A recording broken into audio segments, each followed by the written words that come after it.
আসসালামু আলাইকুম সম্মানিত মাছ চাষি ভাই বন্ধুরা, আশা করি সকলে ভালো ও সুস্থ আছেন। তো আজকে যে মাছের আলোচনা করব সেটি হলো দেশি ট্যাংরা মাছের পোনা।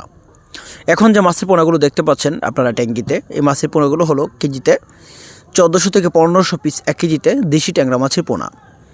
আপনারা জানেন যে দেশি জাতীয় ট্যাংরা মাছের রোগবালাই বলতেই নাই, কেননা দেশি জাতীয় গুলশা মাছ যে কোনো পুকুরে চাষে উপযোগী হয়ে যায়।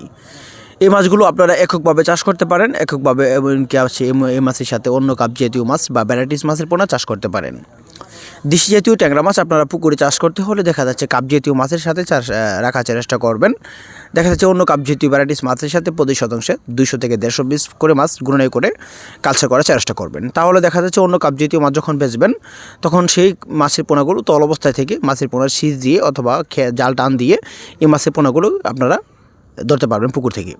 তো দেশি জাতীয় গুলশা মাছের বাজার কেমন থাকে, যা কেজিতে 20টা থেকে 25টা বানাইতে হলে, তা আপনারা আমাদের থেকে ভালো জানেন, কেননা 500 থেকে 600 টাকা কেজি হিসাবে এই মাছ পোনাগুলো, যা 700 টাকা কেজি হিসাবে মাছগুলো বিক্রি হয় বাজারে।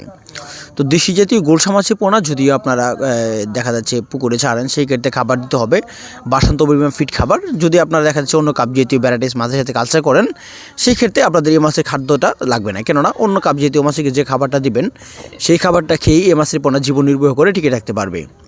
তো দেশি জাতীয় গুলশা অথবা ট্যাংরা, যে কোনো শিং, মাগুর, পাবদা, সকল ধরনের মনোসেক্স, তেলাপিয়া, থাই পাঙ্কাস ও সকল ধরনের গুণগত মাছের রেণুপোনা আমাদের এখানে উৎপাদন করা হয়।